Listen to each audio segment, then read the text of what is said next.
Olá, amigos. Esse é o PodPuts, o seu podcast de tecnologia e segurança. Meu nome é Heitor e trabalho na área de segurança da informação. Amigos, hoje vamos falar sobre SOC e NOC.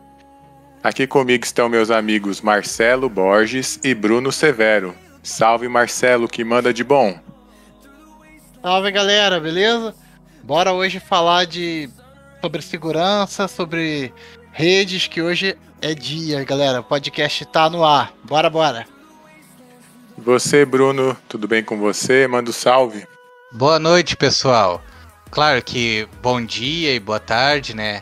Pois a gente não sabe em que momento estão nos ouvindo. Então, para você que está nos ouvindo, sei lá, indo pro trabalho, voltando, para você que está nos escutando na academia, ou para você que está escutando fazendo uma atividade em casa, vamos para mais uma gravação, mais um Node, e hoje com convidados aí, vamos dizer, de cunho sensacionais.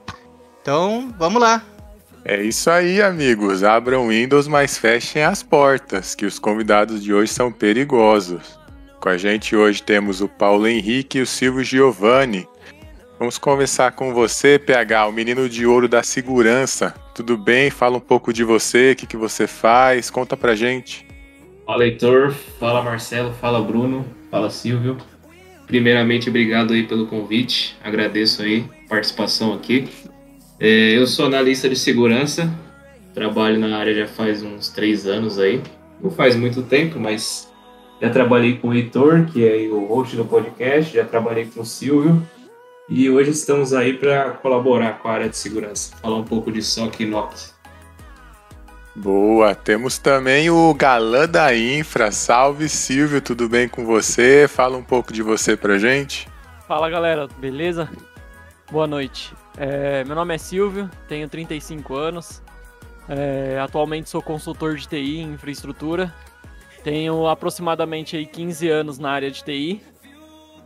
Já atuei como analista de suporte, infraestrutura, segurança. Participei de alguns projetos dentro de NOC, dentro do SOC mesmo.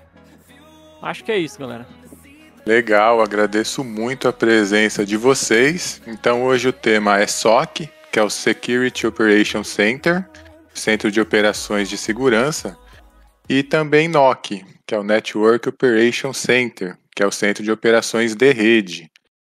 Temos o Paulo aí, especialista de segurança, o Silvio, especialista de infra. Gostaria de saber de vocês se hoje em dia esses dois conceitos eles se juntaram, a empresa acaba tendo uma operação maior que engloba os dois. Começa aí, Paulo, o que você acha? Com certeza, né, Heitor? Se a empresa conseguir integrar o SOC e o NOC, com certeza seria um ganho absurdo para a organização.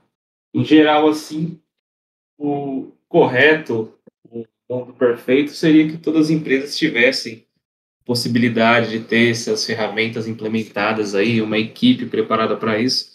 Mas como a gente vai falar mais para frente, o custo é um pouco elevado. Tem algumas soluções que eu pretendo citar aí durante o podcast. Mas com certeza, se uma empresa ela conseguisse implementar os dois, conseguir integrar as duas áreas, seria um ganho absurdo para a área de segurança e para a área de infra também, né? Legal. E você, Silvio, o que você acha? Como o PH falou, né? Eu acho que realmente se todas as empresas pudessem ter um NOC e um SOC, ela vai ter um ganho absurdo, inclusive menos tempo de ficar offline, né? Ela vai ter a monitoria de um link, de internet, vai ter tudo isso de uma maneira muito rápida e fácil, né? Porque a equipe tem ferramentas para fazer tudo isso. Então, sim, ela tem que ter integrada, né? Pode ser até mesmo uma empresa terceira para estar fazendo esse serviço, mas se puder integrar isso dentro da própria empresa, é muito bom. Bruno, Marcelo, quero saber a opinião de vocês também. Então, partindo desse princípio que a gente tem que temos um NOC e um SOC, eu vejo que é necessária uma grande interação entre ambos, para que haja, assim, vamos dizer, uma maior eficiência. Saindo desse conceito, eu tenho curiosidade de saber como é que rola essa conversação entre essas áreas de trabalho, Pois, assim, vamos dizer, muitas vezes a gente deve ter acontecido da área de segurança bloquear algumas portas que a área de rede precisa. E aí eu trago essa pergunta para vocês. Citando assim, citando as palavras do nosso grande profeta Lobão, que nem sempre se vê mágica no absurdo, como é que vocês, Silvio e Paulo, veem essa mágica aí de uma área conversar com outra? Olha, citando a experiência que eu tive trabalhando com o Silvio, que é da área de infra, eu acho que o contato entre as áreas é essencial. Se você tiver uma área de infra e uma área de segurança que são apartadas, que tem uma comunicação falha e não se dão bem em geral como equipe, a chance daquele SOC, daquele NOC que a empresa pretende integrar é quase nula. Então, ter essa comunicação, ter essa parceria mesmo entre as áreas, a gente tem que entender que, por mais que sejam áreas distintas daí, uma depende da outra. Então, o principal ponto para um SOC e um NOC dar certo, na minha visão, é ter essa integração mesmo, essa parceria entre as áreas. A gente conseguir passar para frente tudo que as ferramentas dali do SOC, tanto do SOC quanto do NOC, podem, tudo que eles conseguirem extrair dessas ferramentas, a gente conseguir centralizar de uma forma que fique claro para todo mundo, né? Até mesmo centralizando isso por chamado, né? Às vezes fazer esse controle por abertura de chamado, ter um SLA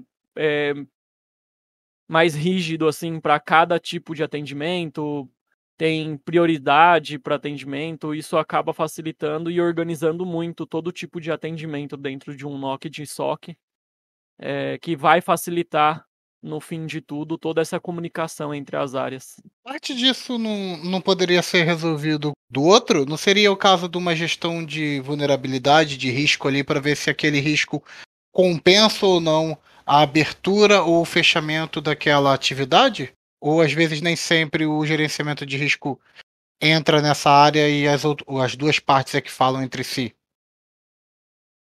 Então, na minha opinião, acho que o gerenciamento de risco ele vai facilitar e, assim, acho que de uma maneira mais fácil, né, no caso, para facilitar isso é pela abertura de chamado, que aí lá na abertura do chamado você vai ter o controle, vai ter a prioridade e, no fundo de tudo, tem que ter uma análise, né, onde vai estar e esse gerenciamento de risco ali, falando se vai prejudicar a área, se vai facilitar, e num futuro já deixar isso já ali marcado para que aquela área não faça o bloqueio daquela porta, ou não faça a liberação daquela porta por X motivos, enfim. Perfeito, Ciro. Concordo plenamente.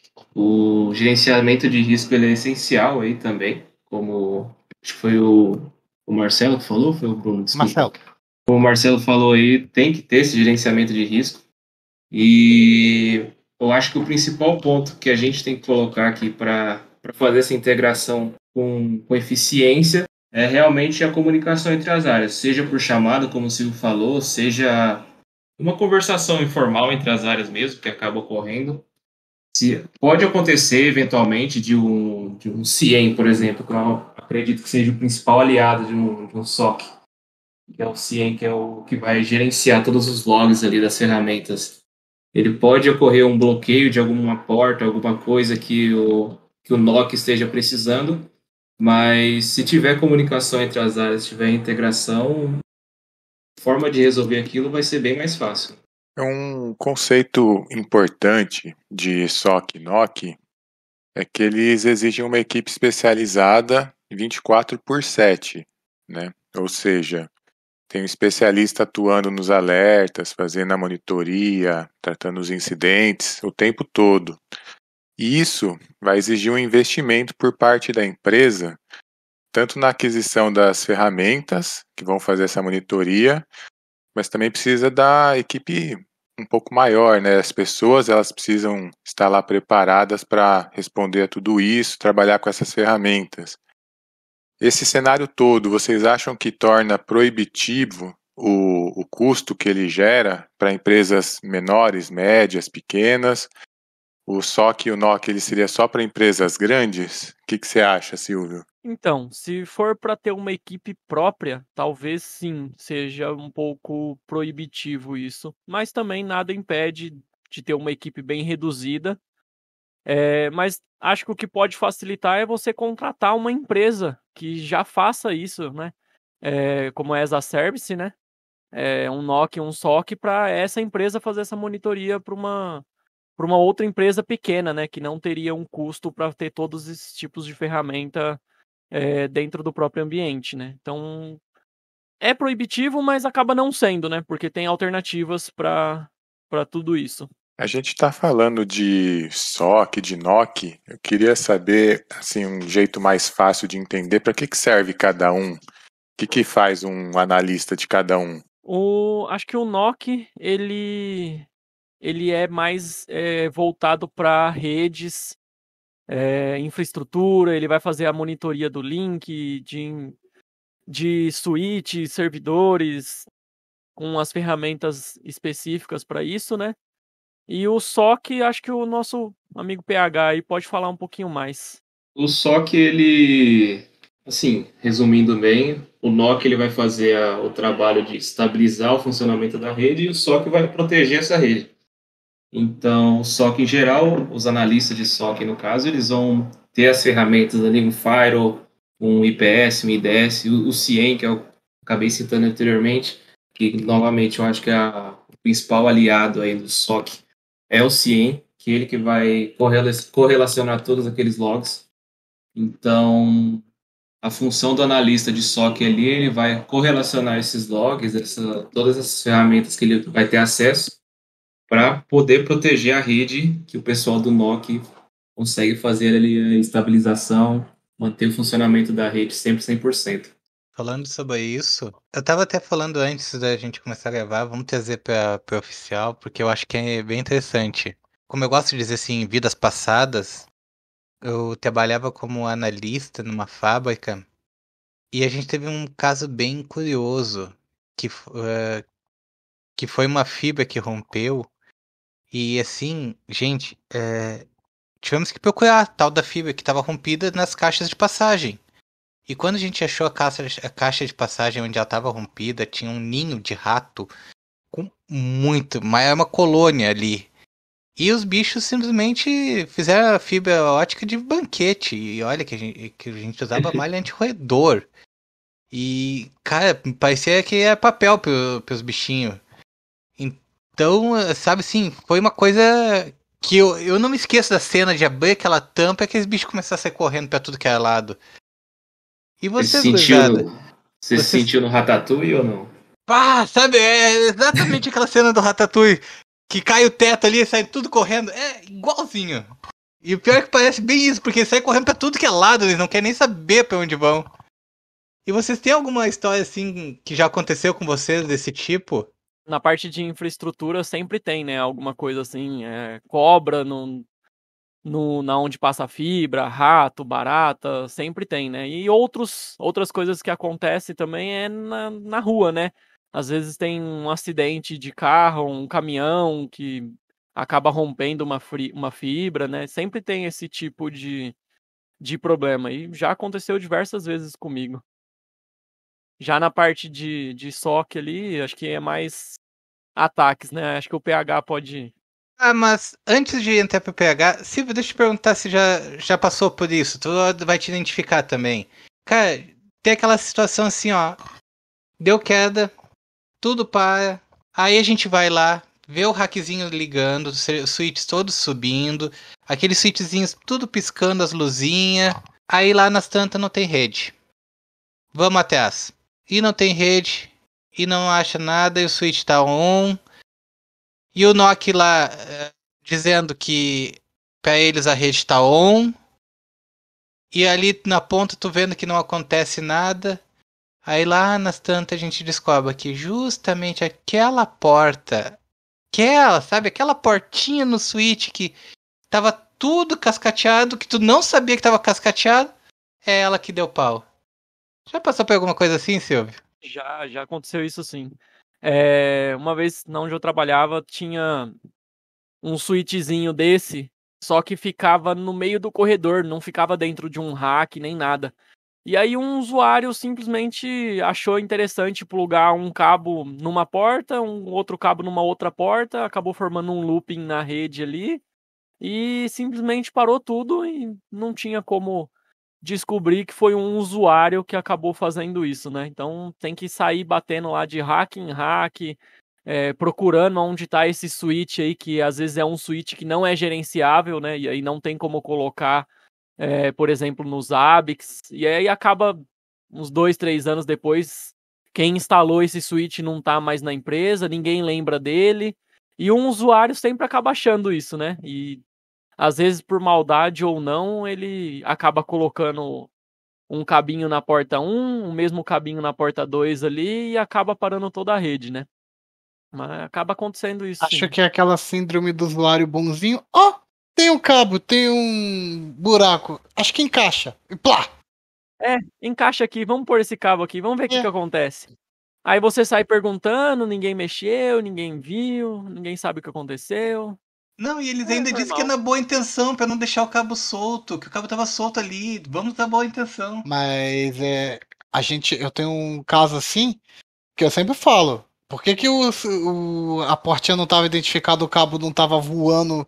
Também se deixar o cabo voando é pedir mesmo pra galera colocar o cabo onde não deve, né? Se é que seja. Sim, sim. Mas também é como às vezes é empresa pequena, não tem uma pessoa especializada na área de redes que vai fazer todo esse atendimento, né? Por exemplo, nessa empresa que eu acabei dando o exemplo, quem cuidava dos switches era a equipe de manutenção. Então, às vezes o cara de manutenção ali, ele não tem todo o cuidado que uma pessoa específica da área de redes, que atua ali no NOC, teria, né, para poder ter todo esse cuidado de deixar o equipamento trancado dentro de um rack, cabo identificado, ou algum aviso ali bem grande, não mexer, sabe? Então, acaba sendo um pouco mais complicado por isso. Eu gosto muito de um atendimento que um cara da minha equipe foi fazer, aí depois ele voltou lá falando muito, mas ele ficou muito bravo com a mulher.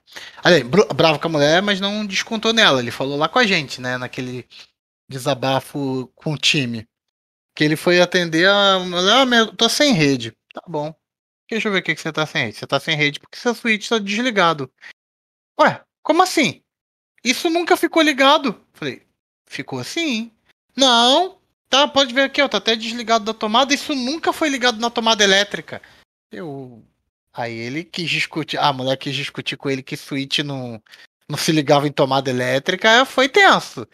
Ele falou que deixou a mulher sair falando lá e foi embora porque não ia ter condições de manter aquela conversa num nível saudável. Então, Mas se você parar para pensar assim, um usuário final ali, ele realmente não tem que ter obrigação de saber o que vai na tomada ou não vai. É a equipe de TI que tem que ter toda essa consciência de deixar isso totalmente arrumado. Como eu já falei, isso tem que estar trancado dentro de um rack. Manter aquelas boas práticas que a gente de TI conhece e que normalmente numa empresa é mais complicado de deixar todo mundo ciente sobre isso, não né? sei, mas a questão acho que foi mais assim.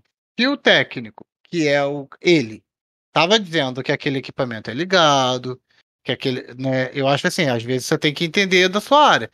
Pô, quando eu vou discutir certas coisas com pessoas que não são que eu não sou da área delas, se elas estão falando e eu não tenho um argumento muito forte para combater, eu fico quieto, porque como é que eu vou falar com um cara que hoje qualquer equipamento assim, de forma geral falando, equipamentos vão na energia elétrica. Então, se aquele equipamento tem uma fonte e tem um cabo que é a fonte característica, parece uma fonte de celular, uma série de coisas, é reconhecível facilmente como uma fonte. Então é esperado que aquilo vá numa tomada elétrica, mas aí ele ficou mais bravo que a menina discutiu e ele explicando pra ela que aquilo deveria ter ido e aquele era a causa. E aí quando ele ligou, ele falou, ele mostrou pra ele, ligou, mostrou pra ela, tá vendo? Isso vai na tomada. Ela, não, mas isso nunca foi ligado. Aí a pessoa quis insistir na coisa mesmo ele demonstrando. Então teve uma série de situações aí. Agora, isso também me lembrou uma situação que eu briguei aqui muito com o meu provedor de internet e de repente vocês podem dar uma luz sobre o que possa ter acontecido. Eu jogava um jogo chamado Genshin Impact, que é um jogo chinês. E aí, o jogo, sei lá por que motivo, parou de funcionar algumas determinadas funções dentro do jogo. Só que quando eu ligava a VPN, o jogo funcionava.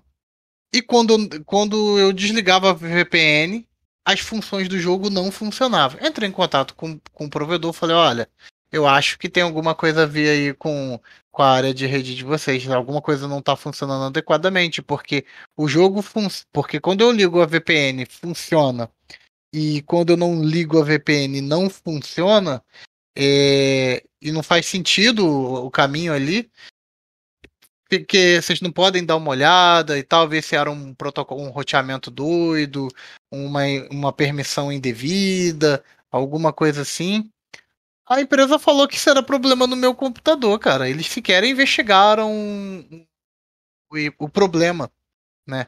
Numa análise geral, você acha que a empresa estava certa ou tinha mais alguma coisa aí, já que a VPN mostrava que o caminho funcionava com a VPN? Olha, pode ser diversas coisas, mas eu acho que a operadora ela teve uma posição aí meio equivocada. Ela sim deveria ter investigado o que está acontecendo, justamente porque com VPN você está fazendo outro caminho, às vezes acaba liberando portas específicas na VPN que você está conectado e acaba funcionando. Então, bem provável que possa ser algo dentro da operadora mesmo. Tem provedor que faz traffic shaping, né? Não pode atrapalhar também?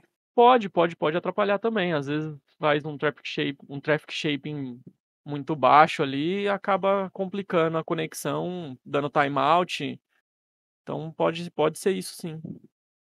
Aí isso era complicado porque a função que não funcionava, acho que era o chat do jogo. Até que tava bom, não tinha problema, não ligava muito pro chat. Parece que ele criava uma thread provavelmente para cada coisa, tipo uma pro jogo, outra pro chat, outra pro sistema de e-mail. E eu acho que pelo que eu analisei na época, foi isso.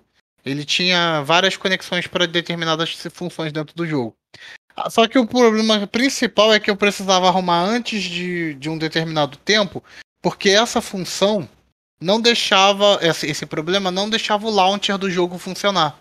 E eu precisava carregar o launcher para carregar o jogo, e o launcher verificava se o jogo estava atualizado ou não, e atualizava se fosse necessário. Como eu sabia que ia ter uma atualização, vamos botar assim, dia 30, eu precisava que ele funcionasse, porque senão o launcher não ia conseguir verificar o jogo. Não verificando o jogo, eu não ia conseguir jogar porque eu ia estar com o jogo desatualizado. Cara, eu fiquei num desespero com os caras. Falei, gente, vambora.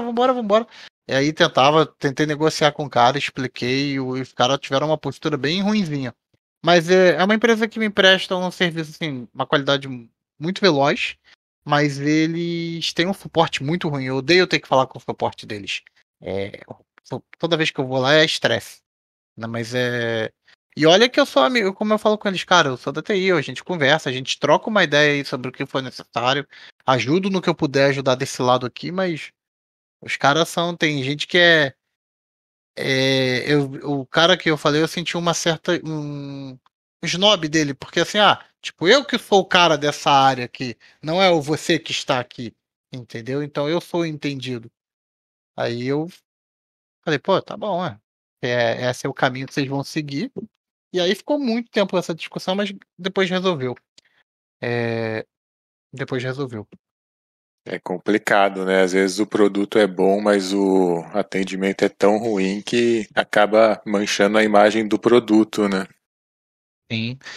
Deixa eu dizer só uma constatação aqui que eu tava pensando agora.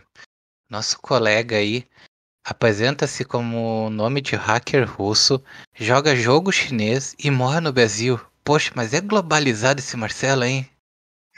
Não vou nem falar nada, cara. Olha só, gente, pra quem não sabe, eles ficam me sacaneando de hacker russo.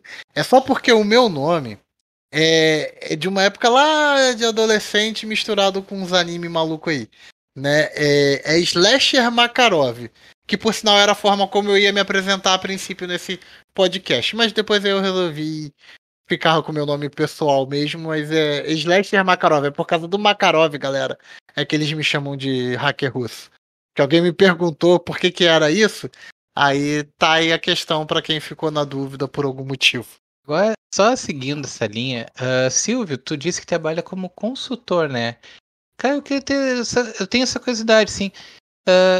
Quando tu chega nas empresas e tu vai começar o teu trabalho e tu vê aquela infra ali, vamos dizer assim, vamos botar assim, boa, mas a gente sabe como é que tu chega lá. Eu já vi essas infras que tem hoje em dia e, cara, às vezes eu me assusto. Juro pra ti que, olha, às vezes eu me assusto.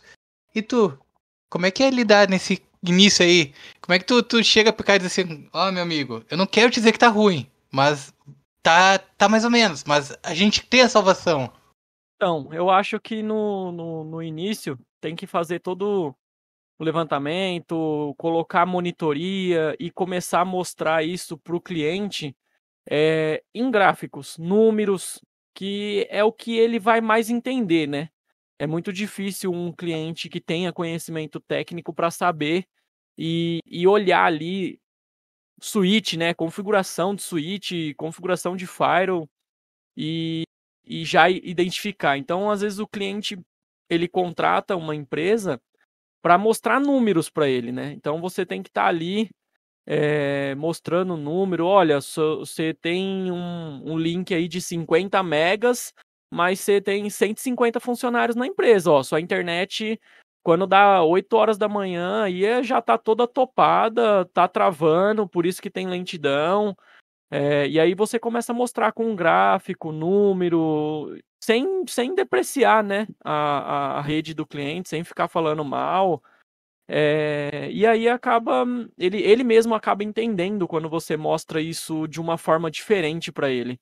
Por isso que as ferramentas do NOC, elas são muito boas. Por exemplo, um Zabbix, um Grafana, que são ferramentas que mostram gráficos, né, mostram números para o cliente.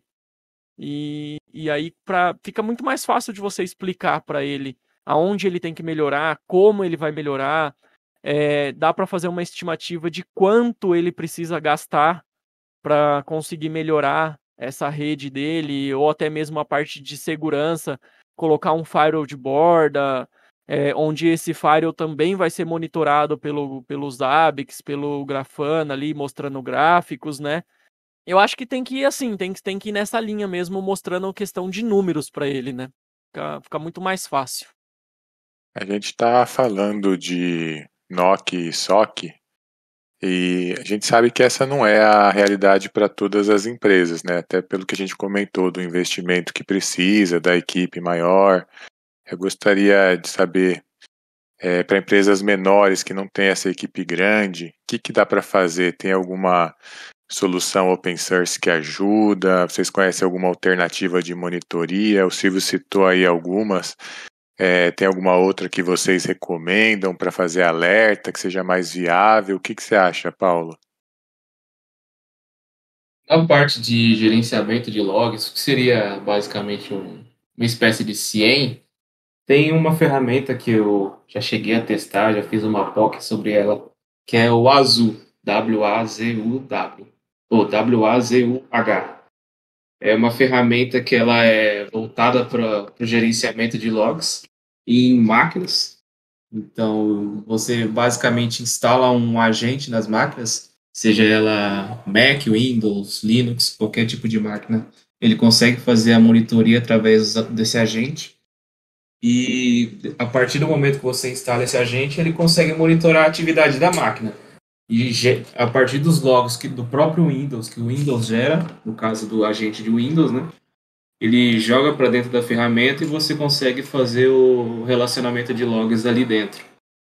Uma coisa que eu cheguei a testar que é bem bacana lá dentro é que ele consegue também monitorar as pastas. Você consegue selecionar algumas pastas, não é todas as pastas, porque fica um volume de dados absurdo que ele não consegue monitorar tudo, mas você consegue apontar algumas pastas específicas para ele monitorar. Então, por exemplo, se tiver uma movimentação de arquivo ali, alguém recortar um arquivo, apagar um arquivo, renomear, criar um arquivo, qualquer coisa, ele vai alertar dentro do Azul, vai mostrar para você certinho lá o que foi que aconteceu com aquele arquivo, ou se foi criado o arquivo. É uma ferramenta que é open source, ela tem uma versão paga, mas é só para quem for utilizar em nuvem, no serviço próprio deles. A versão open source atende muito bem, uma empresa pequena, média, conseguiria implementar isso facilmente. E é uma solução que, se você for analisar ela bem, for estudar ela direitinho, é até impressionante ela ser open source, porque realmente é uma coisa que traz muita visibilidade sobre as máquinas, sobre a rede, e você consegue fazer uma monitoria muito boa ali dos seus equipamentos. Ô, Luigi, curioso, eu não sei se chegou a testar, ele conversa com a AD para agenciar também as permissões de usuário? Não conversa com AD, ele é focado somente nos agentes ali. Você consegue instalar um agente no AD, mas executar alguma função do AD dentro dele você não consegue. Ele é um IDS, esse é o azul, não é? Ele era aquele antigo OSEC, o DSEC. Isso aí. É uma integração do OSEC, IDS. Hoje se você entrar no site dele, ele se trata como um CIEM mesmo, né? Mas é uma integração do OSEC mesmo. E aí costuma ser muito caro, né? Esse aí de graça sendo bom é legal saber que tem, né? Sim, até por isso que falado, né? Por ele ser de graça, é impressionante as coisas que ele faz, assim. Hoje em dia tem muita ferramenta boa e grátis, né? Naquele debate que a gente começou a ter da linha de conversas sobre open source e tal, a gente falou sobre isso, que tem muita coisa boa. Como o Silvio citou aí, a gente tem o Grafana, tem os Zabbix, tem o Azul que você acabou de falar, mas você também tem, qual foi a outra ferramenta que eu tive? O PFSense, pô, PFSense é open, é gratuito e poderosíssimo no que faz, né? Perfeito. Entendeu? E tem várias integrações também, Sim, né? cara. Ele é um firewall, dá para usar ele de firewall de borda, tem muita opção que dá para colocar e ele é muito bom, né? Tem atualização constante. Além do PFSense, a gente tem o Nagios também, que é uma ferramenta gratuita. Uhum. Tem o PHP IPAN, que é uma ferramenta para fazer controle de IPs dentro da sua rede. Ela vai facilitar você não colocar uma rede já que está sendo usada e assim tendo conflito de IP na rede, né? Então tem bastante coisa aí no mercado hoje muito boa. Hoje em dia eu diria que é perfeitamente possível, assim, uma empresa de pequeno até médio porte ter um ambiente bem controlado, bem monitorado ali, sem gastar quase nada, gastando, claro, com link, essas coisas. Mas só com as ferramentas open source que a gente tem hoje, tanto de segurança, como o Azul, como os Zabbix para monitoria aí dos servidores, o OCS, que seria para inventário de ativos, também é um bom exemplo. Só com ferramentas open source, uma equipe de TI assim, de uma empresa pequena ou média consegue criar um ambiente muito bacana. Lembrando, é para economizar com as ferramentas, não com a equipe técnica. Exatamente. Perfeito, isso aí. Muito importante grifar isso. Porque o pessoal... Apesar de ser ferramentas gratuitas, nem todas são muito interativas, né? Então você precisa sim de uma pessoa bem capacitada para estar ali mexendo nessas ferramentas. Sim. No Node a gente falou da facilidade, da intuitividade ali do PFSense, eu acho. Acho que foi até que o Heitor que me perguntou sobre isso. Mas o que acontece? Se você não entende como funciona uma ACL, uma regra de entrada, uma filtragem, protocolos, isso, aquilo, o que é ping, se ping pode, ping não pode, não adianta você só entregar a ferramenta. Olha, toma minha ferramenta gratuita e acabou. A ferramenta é boa, mas não é mágica, né? Só completando, Marcelo, para quem ficou curioso, o Marcelo tá falando do Node 5, que é o episódio que a gente gravou sobre ferramentas pagas e ferramentas gratuitas. Escutem! Tá aí a dica. Aliás, escutem todos os episódios, galera, que a gente tem várias linhas de raciocínio e a gente tá trabalhando cada uma aos pouquinhos. Então, vem com a gente que vocês vão seguir os assuntos sempre. Se não tem condições de a gente seguir um assunto só, né? Vamos falar eternamente somente sobre SOC, por exemplo, e ficar 50 mil episódios sobre SOC, não dá. Então a gente está trazendo um pouquinho de cada coisa. Assistam todos os nodes, que é como a gente chama nossos episódios, que vocês vão se amarrar.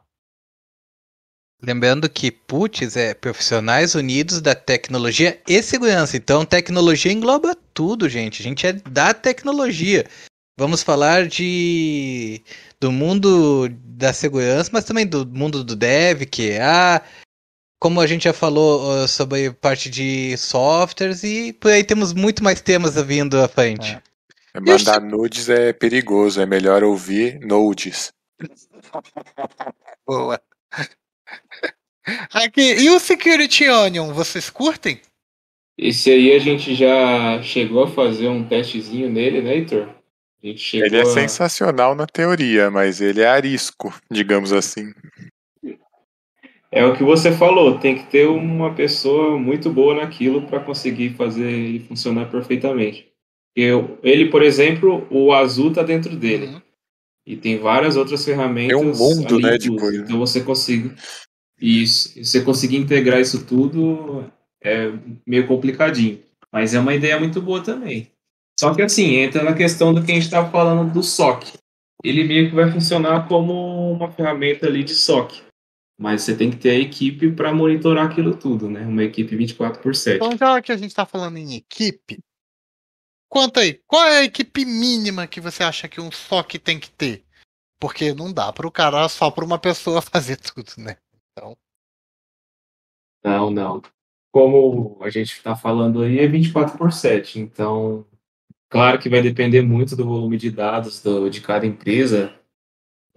Se for um SOC as Service, vai ter vários funcionários, mas se for um cenário onde o SOC vai ser só para uma empresa, acredito que no mínimo 4 pessoas tem que ter, no mínimo do mínimo, assim. E seriam quais cargos nessas, né, quais posições ali?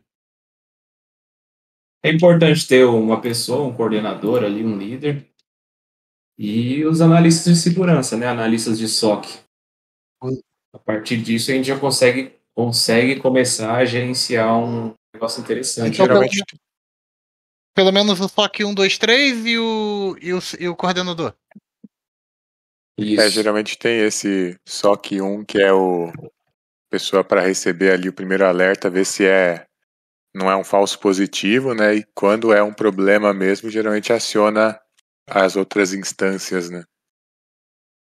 De novo, não é o ideal 4 pessoas. Eu digo um cenário mínimo, assim, numa empresa que não tem um volume de dados muito grande, dá para começar a trabalhar com isso, né? Claro que quanto mais pessoas ali, melhor. Não, com certeza.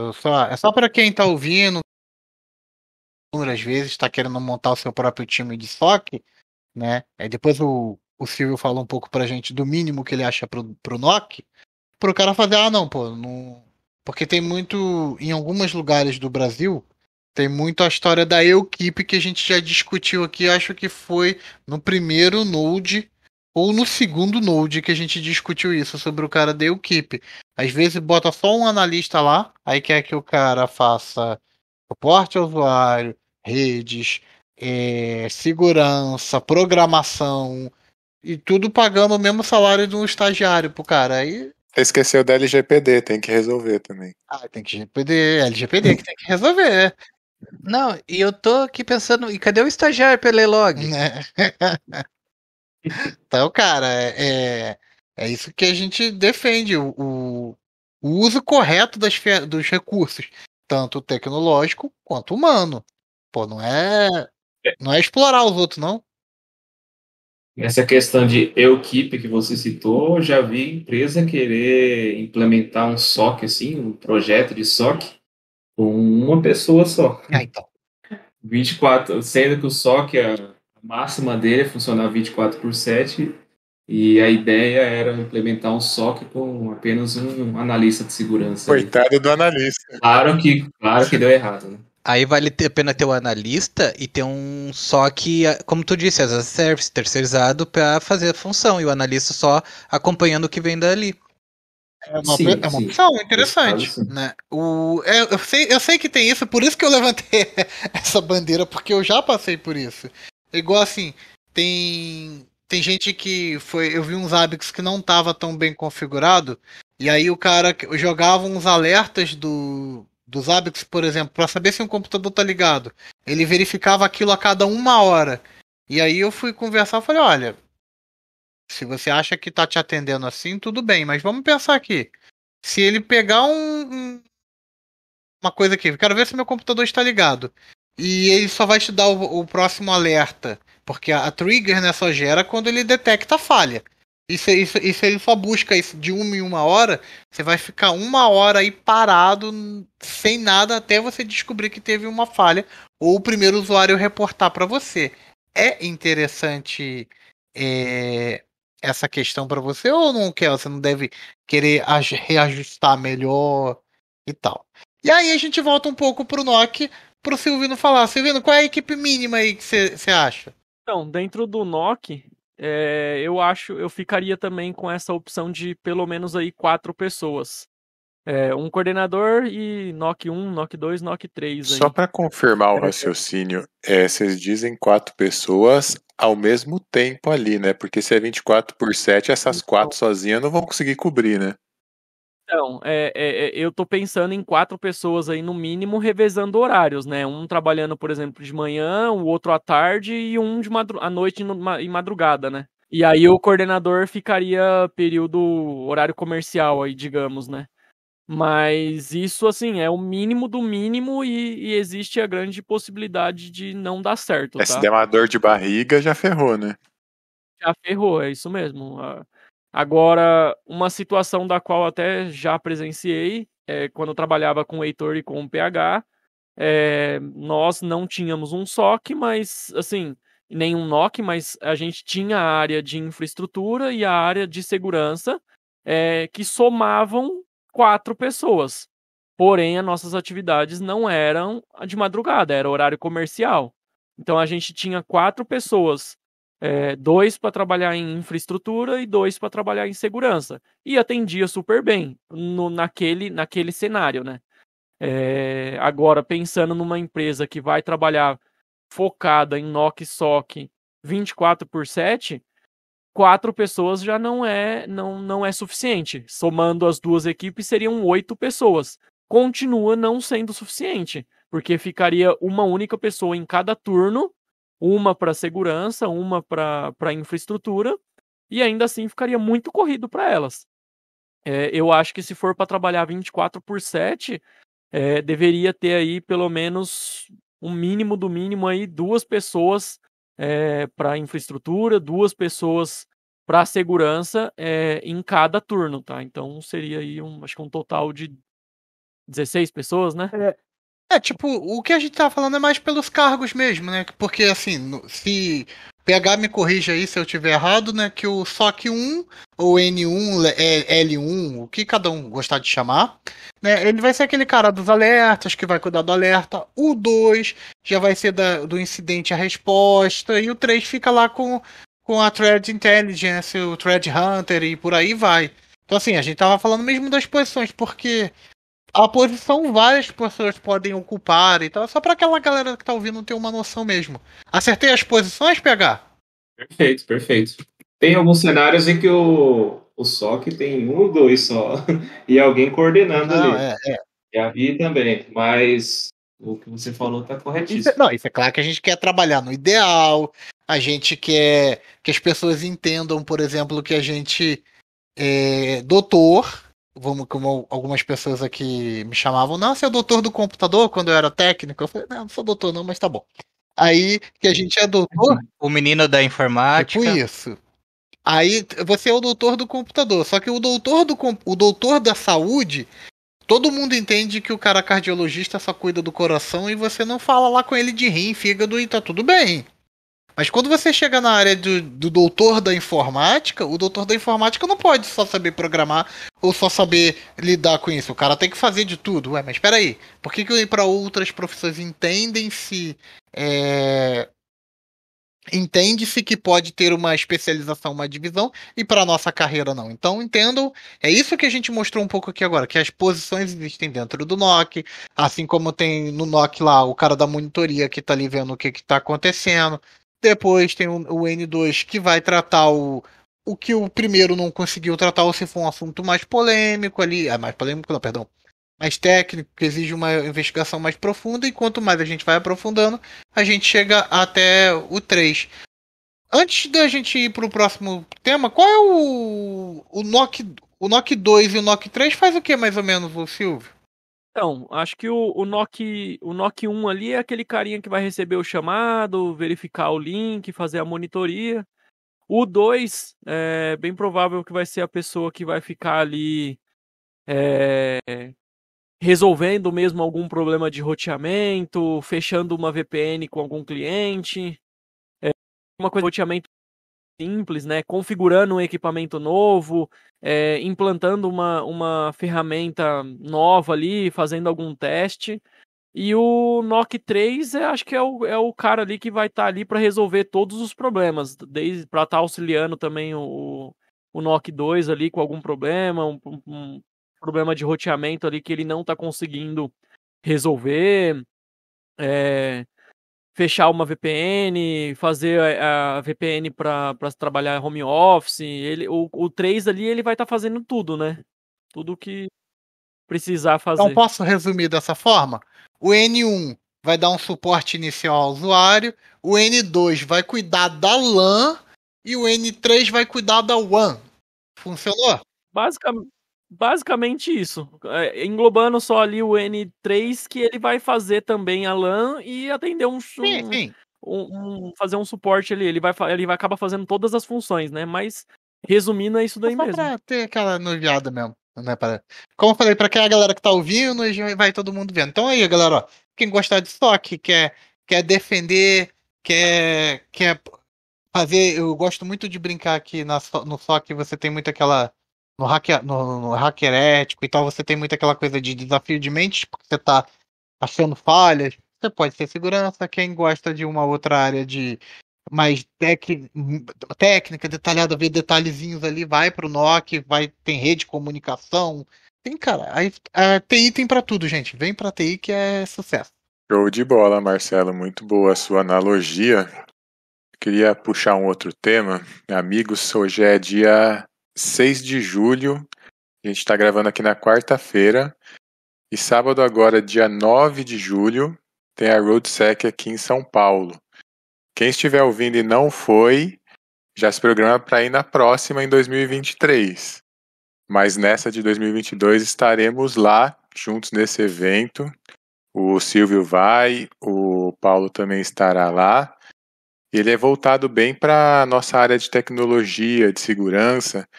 Eu gostaria de saber de vocês, nossos convidados, o que vocês acham desse tipo de evento? Vale a pena participar? Que eu pessoalmente compareço sempre que possível. E vocês, o que acham? Auditor, a última edição presencial foi em 2019, né? Não sou muito bom com data. Sim. A última edição presencial a gente estava lá, a gente foi. E dessa vez a gente vai estar presente de novo e, se Deus quiser, 2023 também estaremos lá. É um evento muito legal. Ele apresenta várias palestras, várias novidades da área aí. E o principal, o mais legal, é que tem brinde para todo mundo. Vários brindes lá. Boa. E você, Silvio, que tá com expectativa aí do evento? Particularmente eu nunca fui nesse tipo de evento, não. É a primeira vez que eu vou ir. Acho que sim, é muito importante participar desse tipo de evento, mas eu nunca tive nenhuma oportunidade para ir, não. Tô empolgado, porque o PH aí falou que vai ter brinde para todo mundo. Então, é ir lá e aproveitar. Ele tá indo porque falaram que tem comida, hein? Opa! Heitor vai pagar aquela coca ainda, então tá tudo Eu certo. chamei o Marcelo e o Bruno, mas por questão aí de distância eles não vão poder participar, né? Eu até poderia me arriscar aí, mas os horários pra mim que não vão estar bacanas, entendeu? Ida e volta é uns horários bem longos. Eu gostaria de participar mais de uma vez, né? E aí os horários é que são mais ruins pra mim, o tempo daqui. Mas a distância eu nem ligo. Eu pulo de carro e vou que vou, cara. Deixo minha esposa na casa dos amigos dela em São Paulo e tá todo mundo feliz. Mas eu queria ir dessa vez. Eu vou ver se eu consigo ir na próxima edição, né? É o Bruno que mora aqui pertinho e não quer vir, né? O Bruno é ruim. Bah, assim, ó, eu acho esse tipo de evento muito bom pra aprender, pra fazer networking, pra interagir. Mas, claro, né, no meu caso fica muito mais difícil. Eu acho que eu sou o ponto mais longe daí. Não. Mas quem sabe aí no futuro a gente não se encontra todo mundo aí e grava um episódio ao vivo lá, É hein? só você que tá no Uruguai, né? Aí outra história. Né? O bom desses eventos, né, é que assim, você sempre aprende não, perdão, amplia a sua visão, porque você às vezes pensa muito na sua localidade, no meio onde você está inserido, e você às vezes não vê soluções diferentes porque não chega até você. E lá você vê muita coisa acontecendo. É bacana né? O que vocês gostam de ir lá? Qual é o melhor momento para vocês fora a comida e os brindes? Eu acho legal de, assim, principalmente a área de segurança aqui no Brasil, ela está começando a fazer sucesso agora, digamos dessa forma, né? Agora que está começando a ter profissionais capacitados, um pessoal que engaja mesmo na área, que antes era muito tudo centralizado ali, né? O pessoal de infra fazia tudo, igual vocês já falaram aí do Equipe, né? Voltando no conceito de Equipe de novo. E uma coisa legal desses eventos, perdão, uma coisa legal desses eventos de segurança é que você acaba sempre encontrando seus amigos ali da área. Então, um evento que você vai hoje, no próximo evento do mês que vem, você acaba encontrando as pessoas ali de novo. Então, o network que você faz com essas pessoas é muito interessante. A parte do network em geral, eu acredito que seja, para mim, a melhor coisa desses eventos. Legal. Você falou uma coisinha de a segurança tá ficando mais em evidência no Brasil. A mim acendeu mais a vontade de ir para a questão da cyber quando eu vi aquela questão da Dilma, que foi talvez teve uma invasão dos Estados Unidos estavam investigando o Brasil e tal. Um outro nosso convidado falou o Fernando falou no nosso Node Chat, se eu não me engano. Ele falou que a consciência de cibersegurança já está aumentando no Brasil há pouco tempo, mas eu acho que, de pouco em pouco, ao longo dos anos, né? Mas eu acho que quando tem esses eventos maiores, igual quando sai na mídia, o governo é exposto, é isso que traz para o cidadão comum, que eu digo comum, aquela pessoa que não é da TI, um empresário, né? Ele começa a ver que, cara, se aconteceu ali no governo, pode acontecer comigo, eu devo proteger a minha empresa. Você acha que esses são os momentos bons para dar aquele salto na consciência de segurança e por aí vai? Perfeito. Eu acho que o brasileiro, em geral, ele aprende muito na dor, né? Hoje a gente vê muita notícia aí de ransomware, principalmente. O ransomware ele atacou alguma empresa, e é sempre empresa grande, né? Empresas que geralmente têm uma maior estrutura de segurança, de infra em geral, e acabam sofrendo esses ataques mesmo assim. Então, quando tem esse tipo de incidente, os empresários em geral, os donos de empresa, eles conseguem ter uma noção maior do que aquilo pode acarretar para a empresa deles, a perda de dados ali. Se acontecesse com ele, o que aquilo acarretaria para ele, muitas vezes até o fim do negócio poderia acontecer, porque muitas empresas nem backup têm. Então, quando ocorre esse tipo de coisa, esse tipo de notícia, propaga mais ainda a importância da área de segurança das empresas hoje em dia, né? É complicado. Está acontecendo bastante, está em evidência. Temos que trabalhar para cuidar disso, né? E beleza, amigos, a gente está chegando no final do Podputs de hoje. Muito obrigado pela presença de vocês, foi muito bom esse bate-papo. Queria ouvir as considerações finais. PH, manda bala. É isso aí, galera. Obrigado novamente. Muito obrigado pelo convite. Sempre bom poder conversar aí. Heitor, você sabe da admiração que eu tenho pelo profissional que você é, pela pessoa. Você já foi meu coordenador, mas hoje é amigo pessoal mesmo.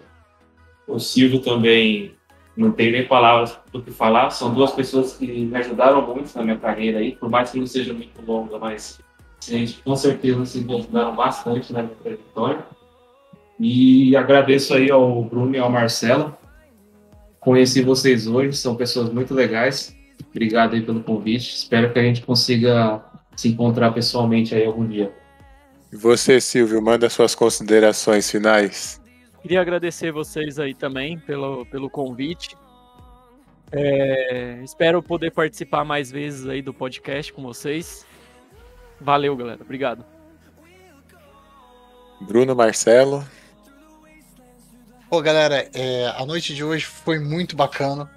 Foi legal trocar o assunto com vocês. A gente está introduzindo o assunto SOC NOC com vocês.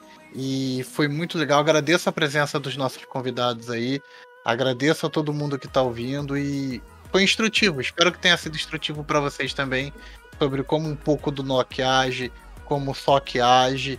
E como tudo isso pode influenciar na vida de vocês, da empresa. Então mostre um pouquinho desse podcast com os outros episódios para vocês, para o seu chefe. Conta para todo mundo aí para ver que vocês não estão falando uma língua sozinho. Tem gente aqui apoiando vocês. Então, eu também deixo meu muito obrigado ao Silvio, ao Paulo. Foi realmente incrível ter vocês dois conversando com a gente, explicando um pouco mais sobre essa parte tão crucial que é o monitoramento, tanto de rede quanto de segurança. E meu muito obrigado a quem está nos ouvindo também, porque é o que vale aqui. É isso. Agradeço aos amigos profissionais unidos pela tecnologia e segurança. Obrigado pela audiência. Diz aí, já fizeram backup hoje? Valeu!